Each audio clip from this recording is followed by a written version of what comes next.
Seigneur, nous reconnaissons que tout nous vient de toi. Nos vies, notre souffle de vie, mais aussi tout ce que nous avons. Nous voulons le reconnaître ensemble et te dire merci. Tu prends soin de nous à tous les niveaux. Tu nous connais. Et surtout, tu veux nous rencontrer ce matin de manière renouvelée. C'est pourquoi nous ouvrons nos cœurs et nous prions que ton esprit et ta parole continuent à travailler au milieu de nous. Amen. Alors, pourquoi prendre le baptême en 2022? Pourquoi Diandra et Fabienne font ce choix? Et je vous propose que la méthode du questionnement nous aide à comprendre le sens du baptême. Vous savez, cette méthode, c'est de se dire quoi, qui, où, quand, comment, combien et pourquoi le baptême. Et au XXIe siècle, conserver ce qu'on appelle un sacrement. C'est les deux seuls sacrements ou rites que nous, protestants évangéliques, nous conservons, simplement parce que c'est une ordonnance de Jésus lui-même. C'est deux choses, il nous a demandé de le faire, de baptiser en son nom, et puis de prendre régulièrement la Sainte Seine. On l'appelle Sainte Seine, mais d'autres l'appellent l'Eucharistie. Mais c'est deux rites très importants qui symbolisent quelque chose qui a un sens, qui doit avoir un sens pour ceux qui prennent leur baptême, mais aussi pour les autres. Et c'est un privilège pour moi que l'on se laisse enseigner par ces 7 questions. La première, c'est quoi? C'est quoi le baptême? De quoi s'agit-il en vérité? En fait, le baptême a commencé bien avant même Jean-Baptiste. Parce que Jean, on l'a appelé le Baptiste, hein, c'est un surnom, son nom c'est Jean, le Baptiste, parce que son ministère était caractérisé par le fait de baptiser les gens. Mais ça existait même dans l'Égypte antique, en fait, et même à Babylone. Les eaux du Nil étaient censées donner l'immortalité. Les gens prenaient leur baptême dans l'espérance d'une immortalité. Et en fait, les Juifs font le baptême, les hindous font le baptême, les musulmans font un rite qui ressemble au baptême. Ce sont des pratiques qui sont en fait des actes spirituels. C'est symbolique. Un symbole, mais qui porte un message, qui porte une espérance profonde. En particulier, soit l'immortalité, soit la renaissance. Je prends mon baptême parce que je suis en train de vivre quelque chose ou j'espère quelque chose qui me fait renaître à une nouvelle dimension, à une nouvelle saison. Et c'est souvent autour des enfants que ça se fait. C'est pour ça, je pense aussi, que les catholiques se sont appropriés cela, parce que dans le rite juif, c'est à la naissance d'un enfant qu'on fait un baptême, une fille en particulier. Et souvent, c'est la naissance, la vie est là, on fait le baptême pour accueillir l'enfant dans une communauté. Et dans ce qu'on va vivre aujourd'hui, c'est exactement ça. C'est un signe d'une renaissance, c'est une espérance dans l'immortalité. C'est ça. C'est de ça dont il s'agit, concrètement sur le quoi. Et je vais juste vous citer un verset biblique concernant Jésus. Il se trouve que Jean-Baptiste vient, il inaugure ce rite qui ne se pratiquait pas au moment où il commence son ministère, mais lui, il inaugure, et puis il est en train de baptiser un grand nombre des personnes qui ont une soif spirituelle, qui sentent que Dieu les appelle. Et on a appelé son baptême le baptême de repentance parce qu'ils sentaient qu'ils étaient en décalage par rapport à ce que Dieu attendait d'eux. Et ils désiraient lui plaire. Donc ils venaient à Jean-Baptiste et Jean-Baptiste les baptisait. Et puis à un moment, Jésus vient et il se présente à Jean-Baptiste, il veut lui-même se faire baptiser.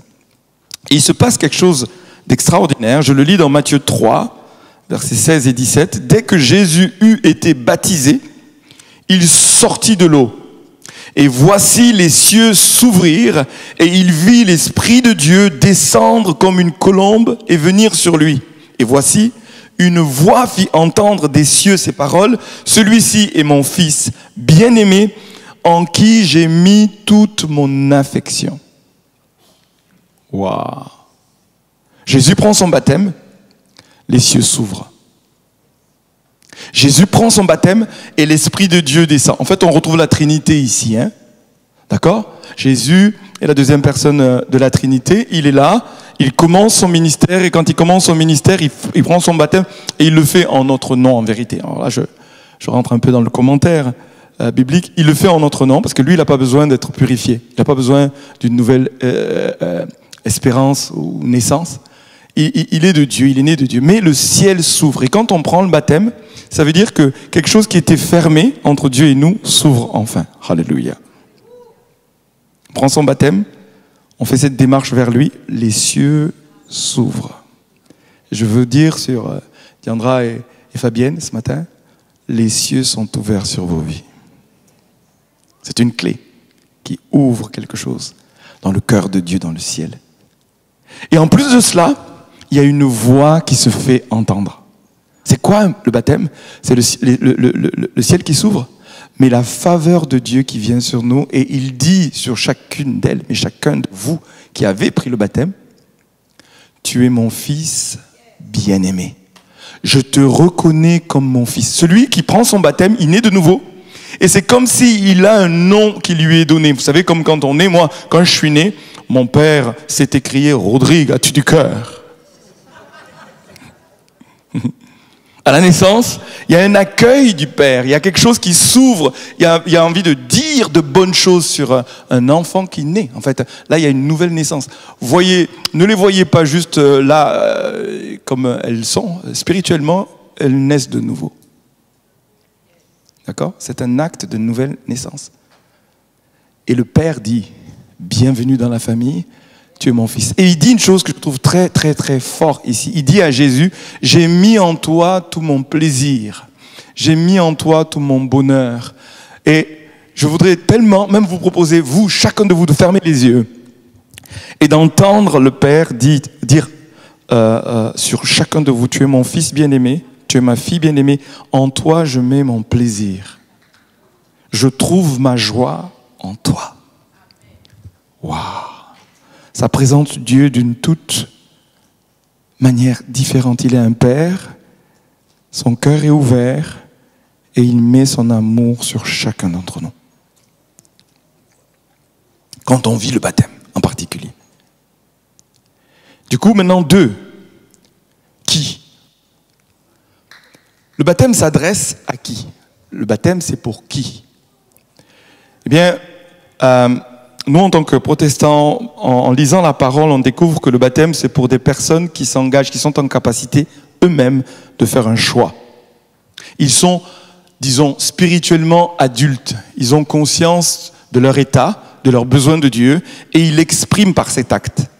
Ça ne s'adresse pas à des enfants pas conscients. Ça, c'est une interprétation ou une compréhension biblique. Ça s'adresse à des personnes qui, en tant qu'adultes, volontairement, intentionnellement, décident de suivre Dieu, décident de lui remettre leur vie, et ainsi, eh bien, ils peuvent devenir chrétiens. On ne naît pas chrétien, on le devient. C'est toujours un choix.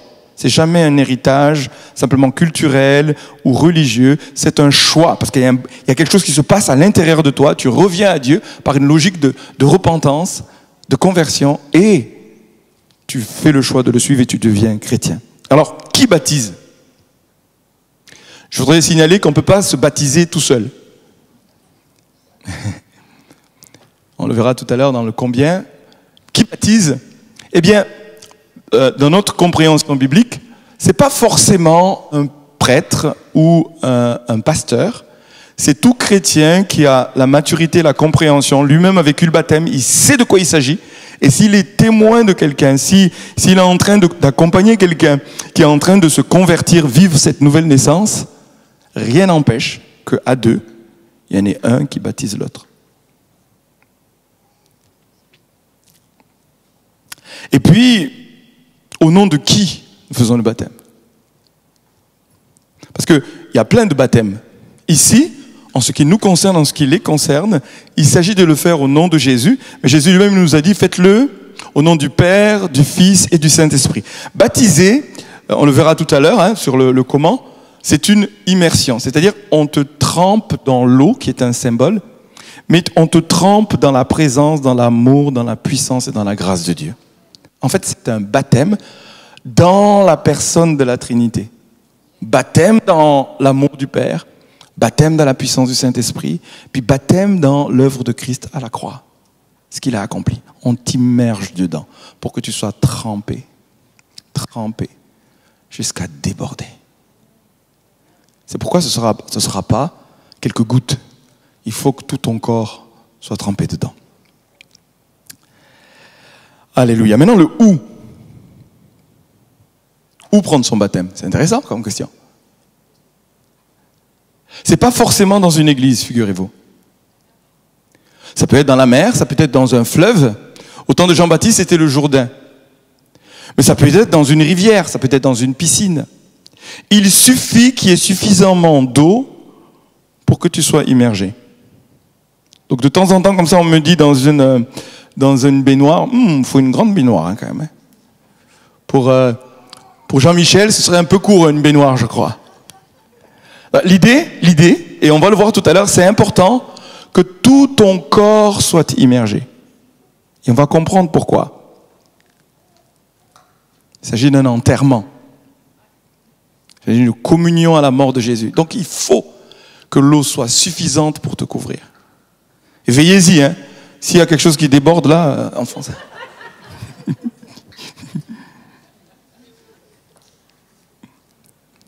Et on va lire dans Actes 8, 32, 38, c'est un passage que je trouve extraordinaire. C'est les périodes qu'on aimerait tellement vivre. Philippe, qui est un disciple, il était diacre, juste un serviteur dans la communauté chrétienne naissante. Et puis le Saint-Esprit lui parle d'un homme qui est un eunuque, on n'a même pas son prénom, il est juste un eunuque éthiopien, qui revient de Jérusalem, qui retourne en Éthiopie. Et il est en train de lire un passage. Et j'aimerais vraiment qu'on considère l'importance. Il est en train de lire un passage. Et le Seigneur, le Saint-Esprit, envoie Philippe vers lui en disant, écoute, il est en train de se convertir. Il y a quelque chose qui se passe en lui, mais il ne comprend pas tout. Et des fois, nous, en tant que croyants, on peut être conduits vers d'autres pour les aider à comprendre. Parce qu'il y a une soif, il y a un désir. Peut-être que tu es là ce matin, il y a une soif, il y a un désir. Il y a quelque chose que tu n'arrives pas à identifier, que tu ne comprends pas. Et puis ce matin, on voudrait, et j'espère, aider à comprendre. On est dans Actes 8, 32. Le passage de l'écriture que l'Éthiopien, l'eunuque, lisait était celui-ci. Il a été mené comme une brebis à la boucherie, et comme un agneau muet devant celui qui le tond, il n'a point ouvert la bouche. Dans son humiliation, son jugement a été levé, et sa postérité, qui la dépeindra? Car sa vie a été retranchée de la terre. L'eunuque dit à Philippe, je te prie, de qui le prophète parle-t-il ainsi? Est-ce de lui-même ou de quelqu'un d'autre? Alors, Philippe, ouvrant la bouche et commençant par ce passage, lui annonça la bonne nouvelle de Jésus. Comme ils continuaient leur chemin, ils rencontrèrent de l'eau. Et l'eunuque dit, voici de l'eau. Qu'est-ce qui empêche que je sois baptisé? Philippe lui dit, si tu crois de tout ton cœur, cela est possible. L'eunuque répondit, je crois que Jésus-Christ est le Fils de Dieu. Il fit arrêter le char. Philippe et l'eunuque descendirent tous deux dans l'eau et Philippe baptisa l'eunuque.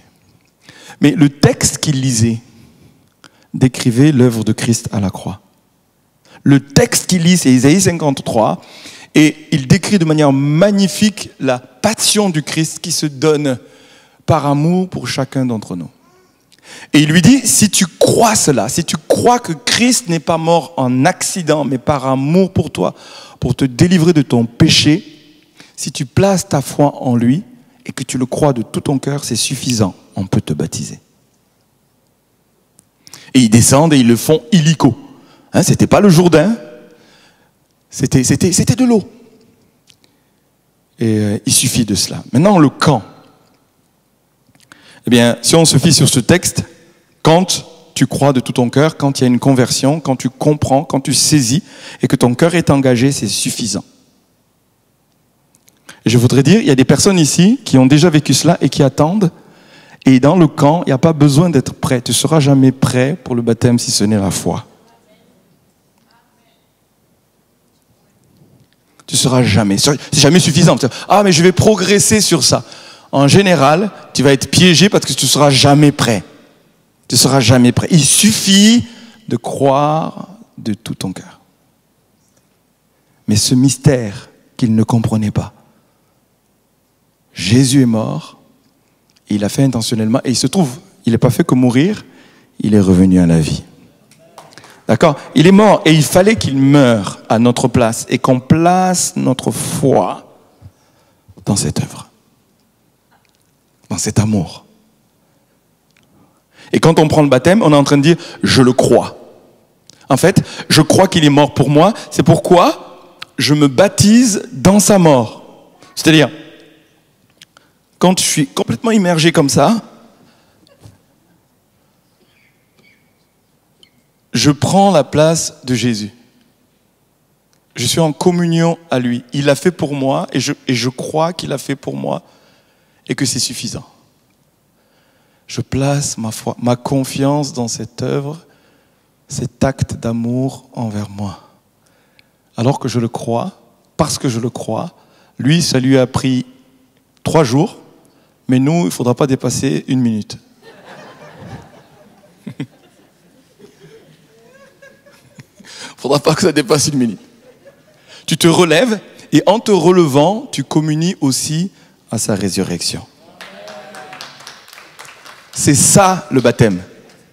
Je communie à sa mort sacrificielle par amour pour moi, je le crois et je participe à la fois à la mort, mais je participe aussi à la résurrection.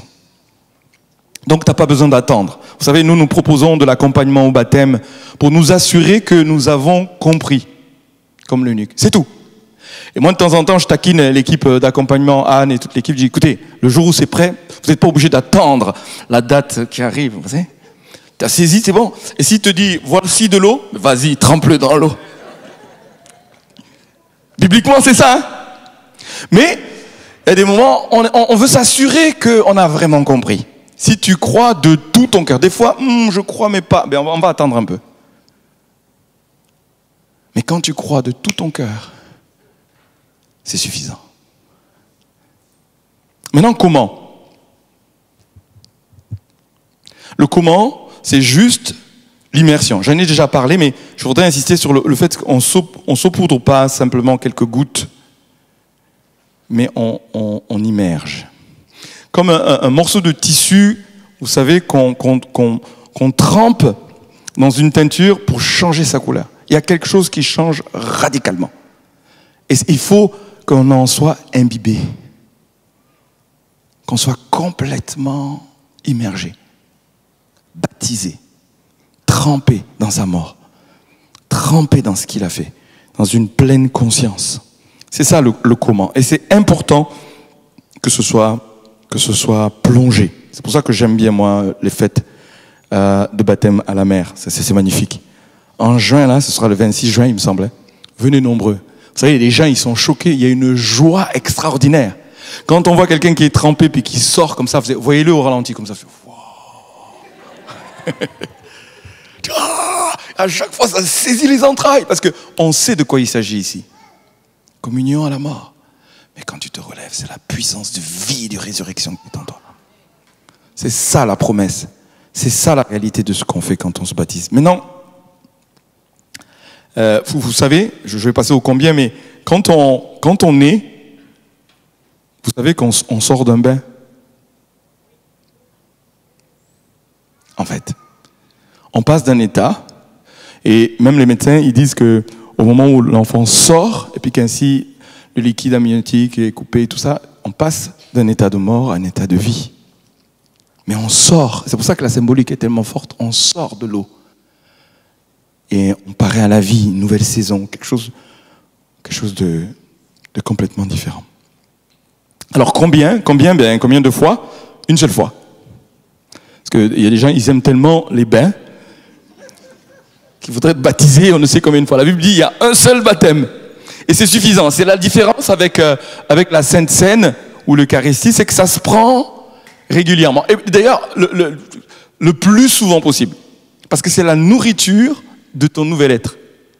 Ça te nourrit spirituellement. De te rappeler de quoi, de nouveau? De la mort et de la résurrection de Jésus. Vous savez, la vie chrétienne, c'est fondé sur la compréhension de la mort et de la résurrection de Christ. Quand on pense au baptême, on rappelle sa mort et sa résurrection. Quand on prend la Sainte Seine, on rappelle sa mort et sa résurrection. C'est une nourriture de ton esprit qui comprend l'importance. Mais c'est qu'une seule fois. Combien de personnes, je l'ai déjà dit tout à l'heure, 2. Et combien que ça te coûte? Rien. Ça te coûte que la foi. Mais combien que ça lui a coûté? Tout. Toi, ça ne te coûte pas, si ce n'est la foi, que ce qu'il a fait est suffisant. Mais lui, ça lui a tout coûté. Il a payé de sa vie. Il t'a racheté, comme la parole de Dieu dit, par son sang. Il t'a évalué. Combien tu vaux aux yeux de Dieu? Le prix de son Fils. Combien que tu vaux? Le prix de son Fils. C'est-à-dire, il n'a pas lésigné, il n'a pas tremblé. Par amour pour toi, il dit, je donne mon Fils pour qu'il meure à ta place. Et je dis ainsi la valeur que tu as à mes yeux, à mon cœur. Tu vaux le prix de mon Fils et de son sang. C'est pourquoi crois, reçois-le. Et en fait, c'est un acte d'humilité de dire je reçois. Et quand on le reçoit, en général, et qu'on comprend ce qui se passe, on est profondément ému. Et on fait le choix de se détourner pour suivre celui qui est mort pour nous. Et le dernier, c'est pourquoi. Alors, je l'ai expliqué déjà, mais c'est un témoignage d'une vie nouvelle. On le sait qu'on est né de nouveau. On le sait qu'il y a une conversion. On le sait quand on a compris. Et que de tout notre cœur, on reçoit cette œuvre. On reçoit l'œuvre de Christ à la croix. Et on s'associe dans cette mort. Je lis dans Romains 6, versets 3 et 4. « Ignorez-vous » c'est Paul qui parle, il enseigne aux croyants qui sont à Rome, qui sont devenus chrétiens, et il revient sur le fondement de la vie chrétienne qui est le baptême, et il dit « Ignorez-vous que nous tous qui avons été baptisés en Jésus-Christ, c'est en sa mort que nous avons été baptisés. Nous avons donc été ensevelis avec lui par le baptême en sa mort, afin que comme Christ est ressuscité des morts pour la gloire du Père, de même, nous aussi, nous marchions en nouveauté de vie. » Je veux dire, Adiandra et Fabienne, vous allez marcher en nouveauté de vie. C'est une vie nouvelle qui est là. Mais ce n'est pas une vie nouvelle pour vous. Il est dit de Jésus, c'est pour la gloire du Père qu'il est revenu d'entre les morts. Il revient vivant, mais il ne vit plus pour lui-même. Alors, Jésus est mort et on le reçoit, mais maintenant, quand on revient dans cette nouveauté de vie, on vit pour la gloire de Jésus. Vous savez, Jésus, il cherche des cœurs qui le reçoivent pour pouvoir marcher encore dans ce monde.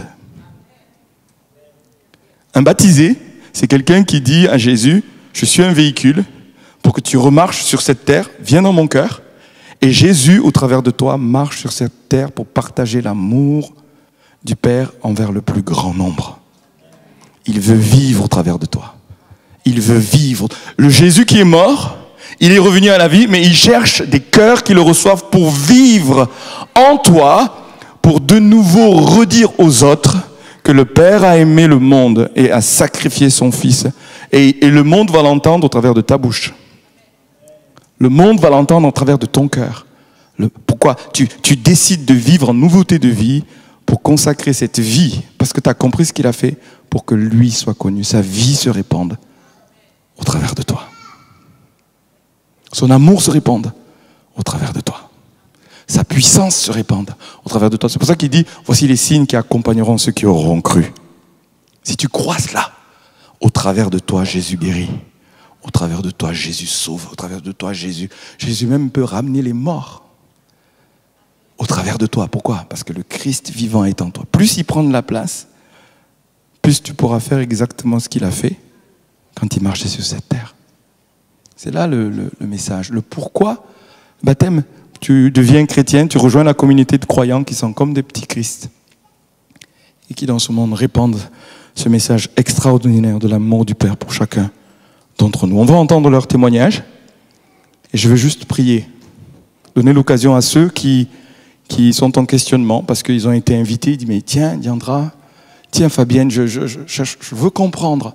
J'espère que je vous ai aidé à comprendre pour que vous-même vous cheminiez. Puisque le but de leur vie dorénavant, c'est que le plus grand nombre connaisse ce Christ. Et je vais juste prier pour que ce soit une occasion pour vous de faire un pas de plus vers le Père, vers le Christ. Et je vais prier aussi pour ceux qui hésitent, qui savent qu'ils sont prêts, qui hésitent pour le baptême. Il y a une préparation au baptême qui arrive là. Que grâce à Dieu, la liste soit longue. Parce qu'il vous appelle. Père, je te remercie pour ce temps solennel où je crois que le ciel est ouvert et où tu viens témoigner au milieu de nous que chacun de ceux qui sont ici sont des fils que tu appelles, des filles que tu appelles, en qui tu veux placer ton affection. Viens révéler ces choses parce que nous savons que ça appartient à une œuvre spirituelle. Et je demande que le ciel soit ouvert et qu'ainsi il y ait un témoignage intérieur pour chacun ici qui sont bien-aimés, que tu leur as donné de la valeur, que tu les appelles par leur nom ici.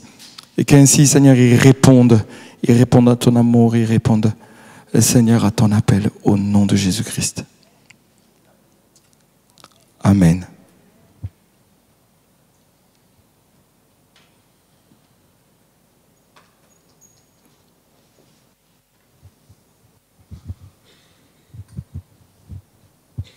Amen. Merci, Pasteur Rodrigue, pour ce message. Et je vais appeler maintenant Diandra pour un moment important. C'est un moment où chaque personne va nous raconter un peu son témoignage de vie. Et puis, ce qu'on appelle ce moment de nouvelle naissance où elles ont rencontré l'amour de Dieu et la personne de Jésus-Christ. Donc, est-ce qu'on peut encourager, s'il vous plaît, Diandra ?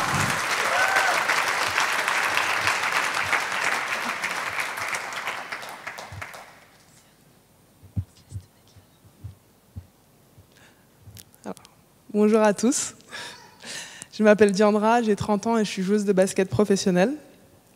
Avant de vous parler de ma rencontre avec le Seigneur, je tenais à remercier mes parents, mon fiancé et toute ma famille qui est venue un peu de toute la France pour m'accompagner dans ce jour extrêmement important pour moi. Je tiens également à remercier toutes les personnes ici présentes parce que aujourd'hui, vous allez m'accompagner dans ma nouvelle vie. J'ai grandi en région parisienne, dans un quartier populaire à La Courneuve.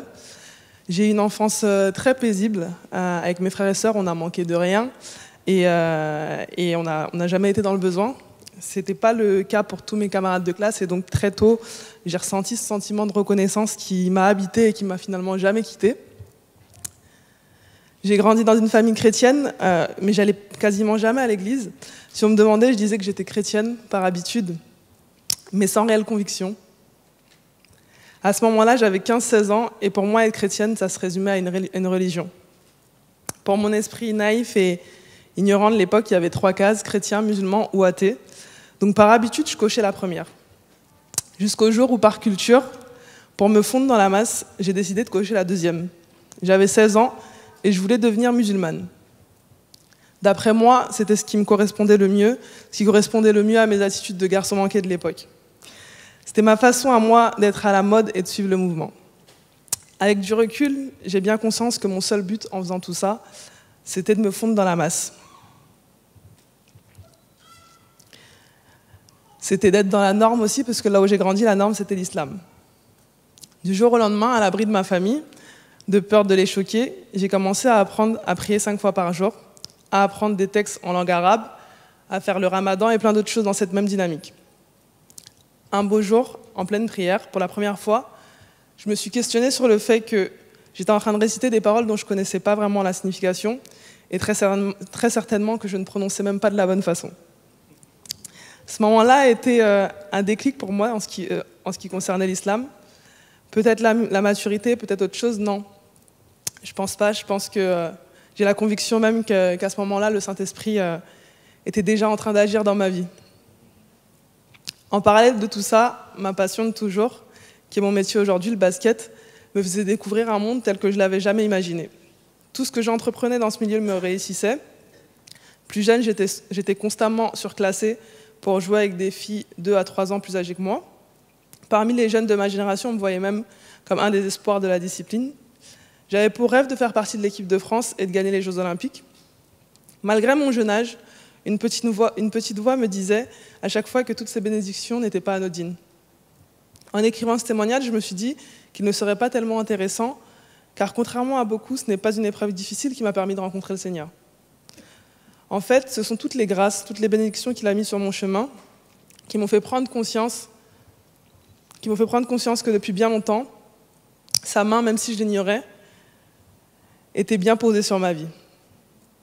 Mon voyage aux États-Unis pour mes études, lorsque j'avais 18 ans, a été un premier pas. Là-bas, j'ai découvert les églises.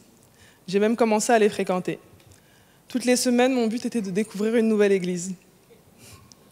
Encore une fois, être chrétienne, pour moi, rimait avec religion et non une relation personnelle avec Dieu.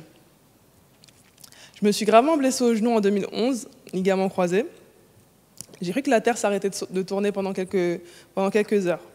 Mais très rapidement, ce sentiment de reconnaissance qui m'habitait depuis petite m'a permis de voir le positif là où tout le monde voyait de la tristesse. Lorsque je suis revenue en France, ma première année, j'ai continué à aller à l'église. J'allais au culte le dimanche et aux sessions d'études bibliques en semaine. C'était devenu un besoin, bien que je n'avais toujours pas entamé ma relation avec le Seigneur. Le message partagé me procurait une sensation d'apaisement et de justesse totale que je ne trouvais nulle part ailleurs. Les années qui ont suivi ont été bien différentes. J'étais attirée par les choses du monde, comme on dit, au point de ne plus m'intéresser à ces études bibliques. En 2018, j'ai signé un contrat avec le club de Montpellier. J'ai retrouvé certaines de mes amies les plus proches qui, elles, étaient déjà dans leur cheminement avec Dieu. Le premier jour sur Montpellier, je croise la kiné, celle que j'appelle à présent Doudou, une de mes anciennes adversaires sur le terrain lorsque nous avions 13 ans. Sur le coup, je me suis simplement dit « c'est cool qu'on se retrouve ici ». J'ignorais que Dieu ne nous avait pas réunis par hasard. C'était la première fois que je fréquentais au quotidien quelqu'un qui avait donné sa vie au Seigneur. C'est en la voyant agir au quotidien que pour la première fois, j'ai fait la différence entre religion et relation. Un jour, on discutait et je me souviens lui avoir dit « J'aimerais bien donner ma vie au Seigneur, Doudou. Mais je ne suis pas prête, j'ai plein de choses à changer avant. » Elle m'a répondu très clairement « La seule personne qui pourra t'aider, Doudou, elle m'appelle comme ça aussi. » Donc elle m'a répondu « La seule personne qui pourra t'aider, Doudou, à changer ces choses dont tu parles, c'est Dieu. Demande-lui et tu verras. » Ça a été un déclic pour moi. J'attendais d'être parfaite pour donner ma vie au Seigneur. Aujourd'hui, je ne suis toujours pas parfaite, mais j'avance avec lui, j'avance selon sa volonté et non la mienne, selon son timing et non le mien. J'ai demandé pardon au Seigneur pour tous mes péchés, pour toutes ces fois où il agissait dans ma vie, alors que je l'ignorais. Cette rencontre est de loin la plus belle que j'ai faite. Elle est plus grande que toutes les victoires, que toutes les médailles, que tous les trophées. Pour rien au monde, je ne l'échangerai. Et comme Dieu ne fait rien par hasard, peu de temps après cette révélation, alors que j'étais en pleine préparation au baptême dans une autre église il y a 2 ans, j'ai rencontré José, mon fiancé. De son côté, il avait mis le basket, son métier, de côté pour se consacrer pendant 1 an à une école de théologie biblique. Je ne vous cache pas que j'avais clairement la pression. Mais en fait, c'était la meilleure chose qui pouvait m'arriver. Après avoir enchaîné les relations bancales, je pensais que je devais rester seule, mais Dieu en a décidé autrement. Cet été, on célébrera notre mariage sous la bénédiction du Tout-Puissant, entouré de nos familles et de nos proches. D'ailleurs, pour vous donner un exemple récent de la présence de Dieu dans ma vie, il y a 3 semaines, mon fiancé a été hospitalisé pour une hémorragie interne assez importante. J'ai été épatée par le calme et la sérénité avec lesquels j'ai réussi à affronter cette situation. Il y a quelque temps, j'aurais été super stressée et anxieuse. Peu importe les situations que je pourrais traverser, tant que je lui ferai confiance, Dieu me donnera sa paix. Pour finir, je tiens à remercier l'Église Clé qui m'a permis de me sentir chez moi dès le premier jour. Anne, je te remercie pour tes précieux conseils et ton témoignage qui m'inspire au quotidien. En ce jour, j'ai choisi de me faire baptiser parce que je crois que Jésus est le Fils de Dieu. Je crois qu'il est mort sur la croix pour que tous mes péchés soient pardonnés. Je crois qu'il est ressuscité et que Dieu m'a déclaré juste. Aujourd'hui, devant vous, je m'engage à marcher avec Dieu, à suivre Jésus comme un disciple avec l'aide du Saint-Esprit tous les jours de ma vie.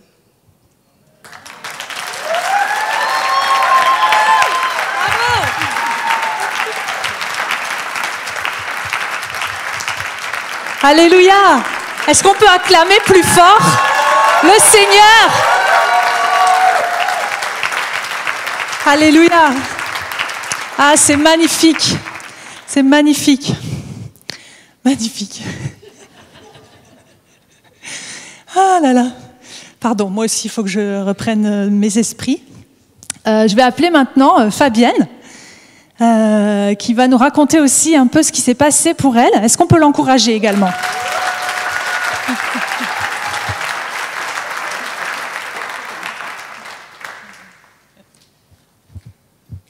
Fabienne, elle est en famille, n'est-ce pas? Oui. Amen. Bonjour à tous. Je m'appelle Fabienne, j'ai 39 ans. Je suis mariée, j'ai 2 enfants, 2 garçons. Je suis toulousaine. Ça fait 11 ans avec mon mari que nous sommes installés sur Montpellier pour le travail. Nous avons repris un garage automobile sur Fabrègues. J'ai connu Clé par le biais de Sylvie et Nicolas Marlot, qui font partie de l'église. Donc, je vais vous raconter un peu ma vie et comment j'ai rencontré le Seigneur. Très tôt, j'ai vécu des choses qu'une petite fille ne devait pas vivre. J'ai entendu des paroles qui rabaissaient, qui détruisaient. J'étais une petite fille gentille, discrète et qui n'aimait pas trop qu'on la regarde. J'ai grandi dans la peur, l'insécurité et dans une famille, milieu familial très agité. J'ai eu la chance d'avoir mes grands-parents qui m'ont toujours soutenue et qui m'ont donné leurs valeurs. Je suis issue d'une famille catholique, je suis baptisée et j'ai fait ma première communion. Mais je n'ai pas trouvé la relation avec le Seigneur dans l'église catholique. J'ai perdu mon papa, j'avais 12 ans. J'aimais beaucoup mon papa. Malgré la terreur qu'il nous faisait vivre au quotidien avec ma maman et ma sœur, c'est quelqu'un que j'aimais beaucoup et quand il y avait des bons moments, je savais les prendre. Je ne lui en ai jamais voulu de l'enfer qu'il nous a fait vivre. Contrairement à ma maman et ma sœur, c'était pas pareil. Du coup, je pensais que quand il était décédé, les relations avec ma maman et ma sœur, on allait vivre mieux. Mais ce n'était pas le cas. Ça a été un autre combat. J'ai de suite voulu chercher du réconfort. Et alors j'ai cherché ça dans des relations amoureuses. C'était pas mieux. J'ai pas trouvé de solution là-dedans. Alors je suis allée chercher dans des choses occultes des solutions. Parce que ma famille était ouverte à ça. Et donc je me suis tournée là-dedans. Les voyants, les magnétiseurs, tout ce qui peut exister. Mais en fait, dans tout ça, j'avais toujours des problèmes. Tout ce que je faisais dans ma vie, c'était toujours dur. C'était toujours compliqué. Et je me disais, mais c'est pas possible, qu'est-ce que tu as fait pour mériter tout ça? J'étais aussi quelqu'un qui ne me faisait pas confiance et qui ne savait pas s'écouter. Il y a 4 ans de ça, je suis allée voir une numérologue, alors que dans ma tête, il y avait quelque chose qui déjà opérait, puisqu'avec Sylvie et Nicolas, j'étais déjà dans un chemin avec le Seigneur.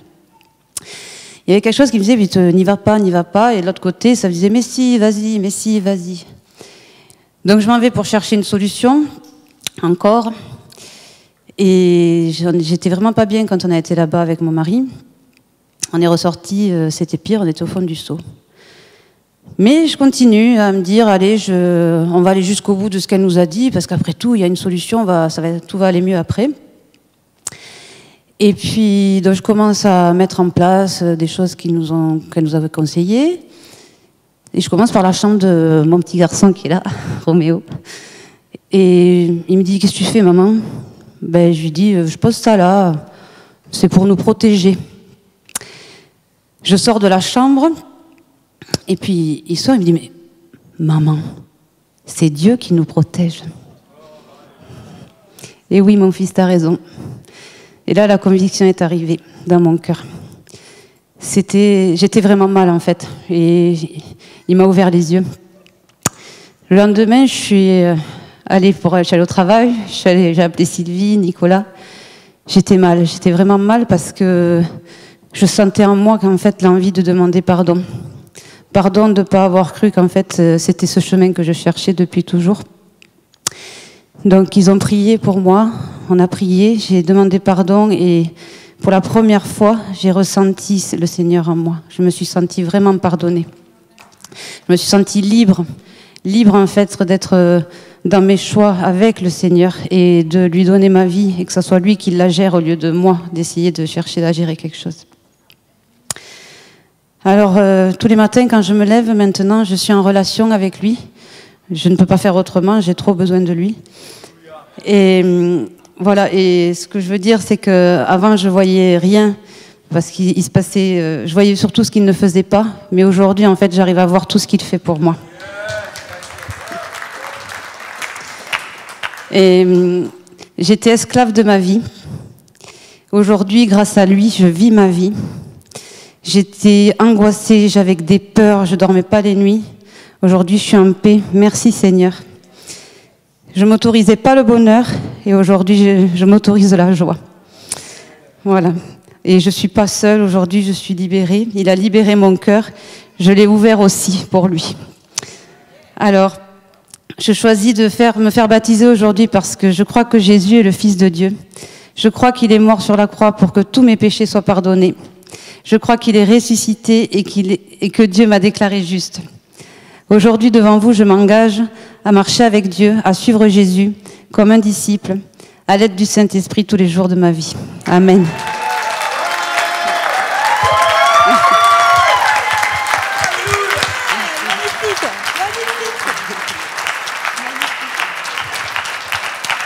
Alléluia, magnifique.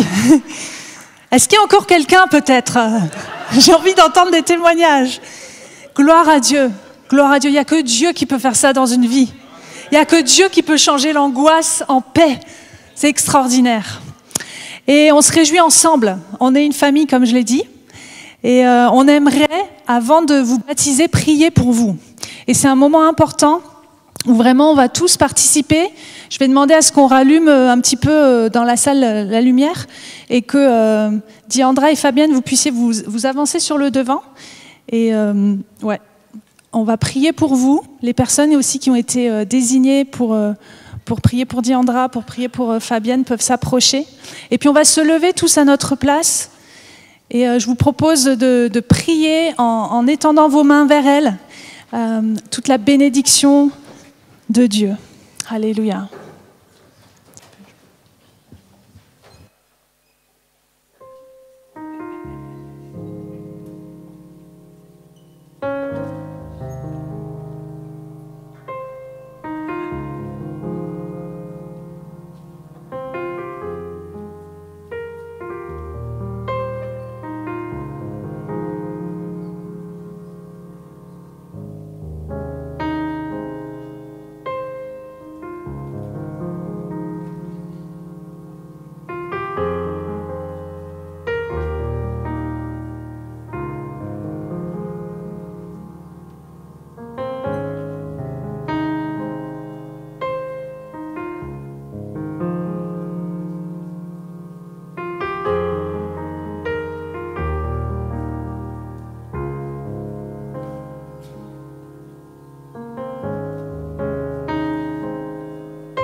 Alléluia.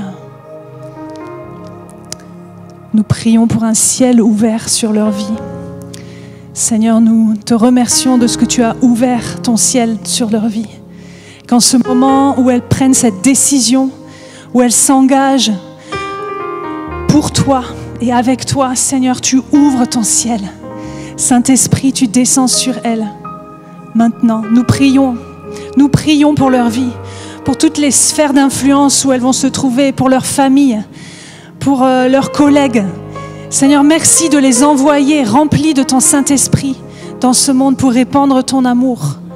Nous voulons les envoyer, les bénir, les couvrir de ta grâce maintenant. Nous sommes frères et sœurs en Jésus-Christ et nous sommes ensemble comme les maillons d'une chaîne. Nous tenons ensemble, Seigneur, merci. Merci d'accueillir tes 2 filles dans ta famille, Seigneur. Alléluia. Que tes bénédictions soient en abondance sur leur vie. Seigneur, qu'elles aillent au-delà de ce qu'elles pouvaient imaginer. Merci pour les bénédictions en abondance sur nos amis, nos sœurs. Au nom de Jésus, au nom de Jésus. Et toute l'Église dit Amen. Alléluia, alléluia, alléluia. Magnifique. Merci Seigneur. Le temps est venu de plonger, de mourir et de ressusciter en Jésus. Donc on va passer au baptême. Je pense que c'est un grand moment. Si les enfants veulent s'approcher pour voir, vous êtes les bienvenus, les enfants, sur le devant. On va commencer par Diandra, je crois. Est-ce qu'on peut encourager Diandra alors qu'elle se prépare?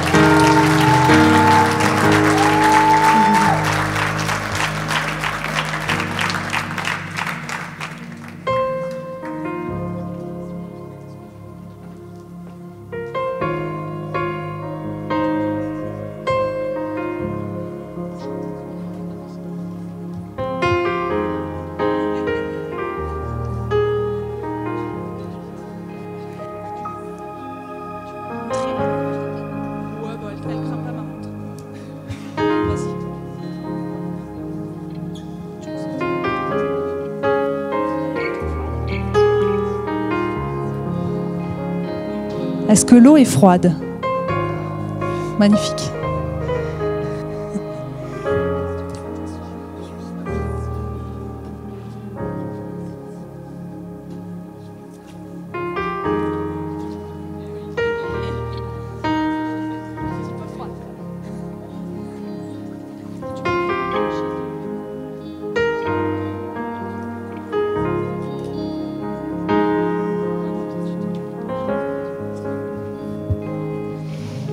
Ok.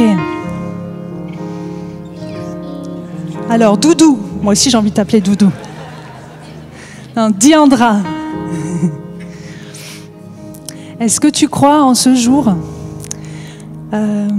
que Dieu t'a tellement aimé qu'il a envoyé son Fils pour mourir pour toi, à ta place?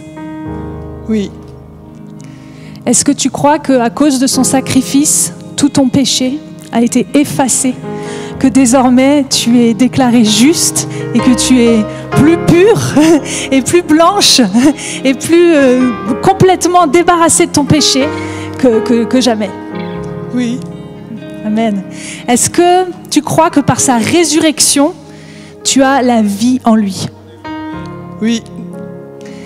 Alors Diandra, sur ta confession de foi, nous te baptisons au nom du Père, du Fils et du Saint-Esprit. Alléluia! Wouh! Alléluia! Wouh! Yeah, yeah, yeah! Wouh! Alléluia!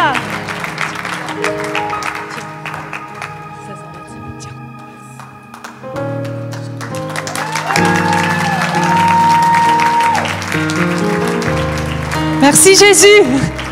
Alléluia.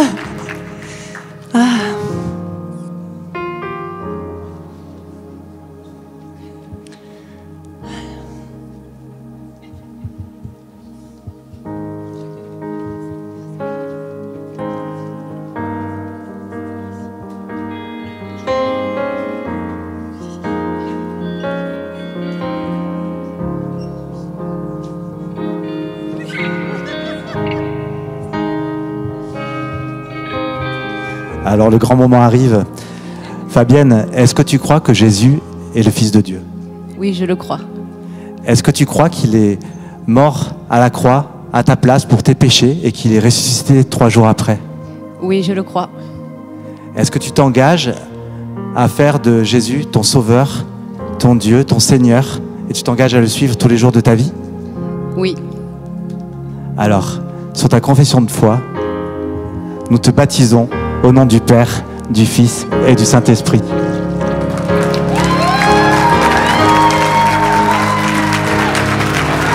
Alléluia! Wouh!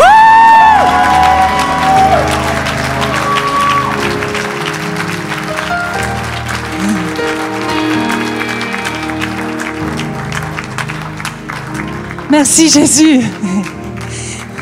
Alors on va se réjouir ensemble pour ces 2 personnes qui ont choisi de suivre Jésus. On va se réjouir. Est-ce que vous êtes prêts à vous réjouir? Si vous avez été interpellé ou touché par quelque chose pendant cette célébration, n'hésitez pas à venir nous voir à la fin de ce culte. On se tient à votre disposition. Si vous avez besoin de prière également, n'hésitez pas à vous approcher. Mais on va vraiment se réjouir ensemble. Yes. Yes. Avec... Ah ouais, génial. Est-ce qu'on peut se lever pour célébrer Dieu ici? Yes!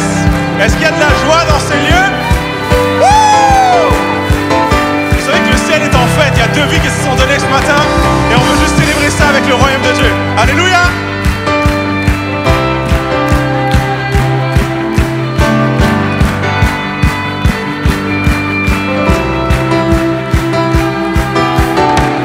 Je veux le proclamer du sommet des montagnes.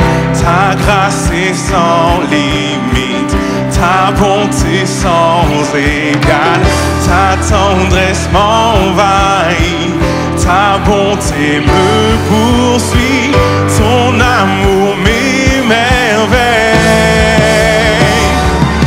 Et je chante car tu es bon et je danse car tu es bon et je crie de joie. Tu es bon pour moi. Et je chante car tu es bon et je danse car tu es bon et je crie de joie. Tu es bon pour moi.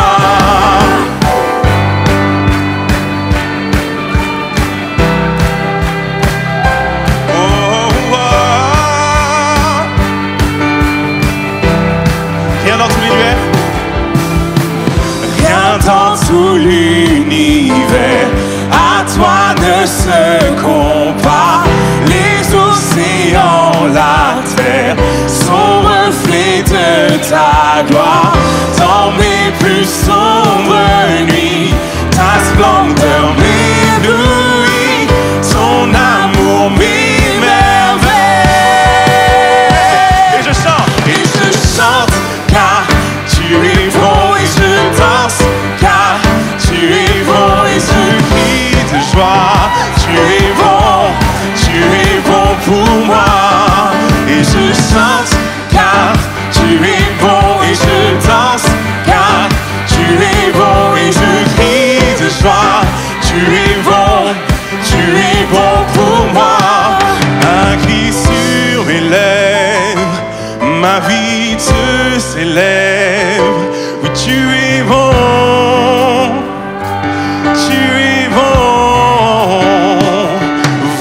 Soleil ou pluie, mon cœur te redit, oui tu es bon,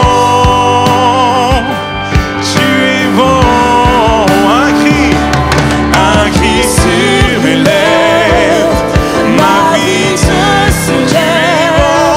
Tu es bon,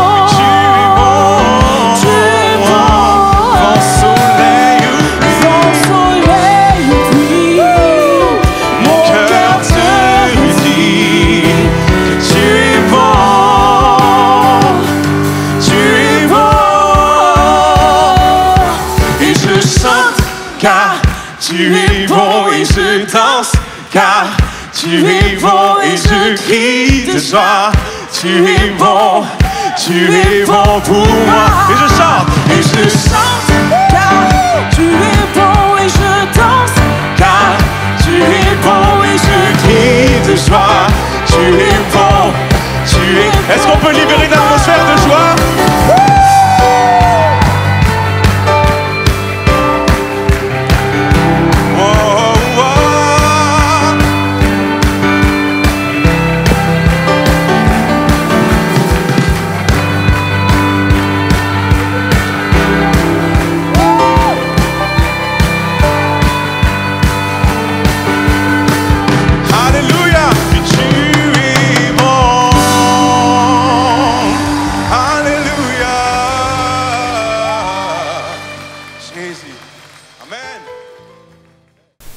Merci à tous d'avoir été avec nous, d'avoir suivi cette vidéo.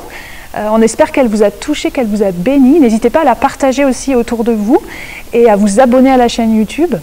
Et on vous donne rendez-vous d'ailleurs chaque dimanche à 10 h sur cette chaîne YouTube ou en présentiel avec nous à Montpellier.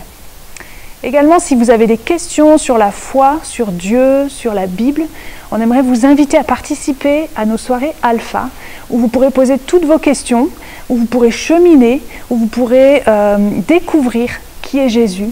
Et je vous invite à aller en description sous cette vidéo, où vous aurez toutes les informations, l'email à contacter, etc. Et avant de terminer, j'aimerais m'adresser pendant un court instant à vous qui peut-être avez regardé ce message et vous vous dites « Oui, mais moi j'aimerais bien avoir la foi. Moi j'aimerais bien connaître ce Dieu. » Et j'aimerais vous dire que c'est possible pour vous aujourd'hui. Le message de l'Évangile est très simple, c'est un message d'amour. Dieu est amour, il nous a tellement aimés que la Bible dit qu'il a envoyé son Fils, donc lui-même il est venu sur cette terre pour prendre notre péché, afin qu'on ne meure pas, mais qu'on ait la vie éternelle. Et la vie éternelle, c'est quoi? C'est être en relation avec Dieu, nous dit la Bible. Ce n'est pas juste qu'est-ce qu'on fera après la mort, c'est dès aujourd'hui être en relation avec Dieu et être pardonné complètement de son péché. Donc c'est possible pour vous aussi. Si peut-être vous êtes derrière votre écran et vous vous dites « mais comment faire ?» C'est très simple, le Seigneur est là, vous pouvez lui parler, vous pouvez lui demander de se révéler à votre vie et de vous pardonner. Et à partir du moment où vous lui demandez pardon, la Bible dit « il est fidèle et juste pour nous pardonner de tout péché ». Et à partir de ce moment, une nouvelle vie commence. Donc si vous avez pris cette décision aujourd'hui, n'hésitez pas à nous contacter. Si vous avez des questions, si vous avez besoin de prière également, vous pouvez envoyer un mail à contact@egliseclé.fr et on se fera vraiment une joie de vous accompagner, de prier avec vous. Et on attend de vos nouvelles avec beaucoup d'impatience. Et on espère vraiment que Dieu continue de vous bénir. Alors je vous dis à très bientôt, que Dieu vous bénisse et ciao ciao.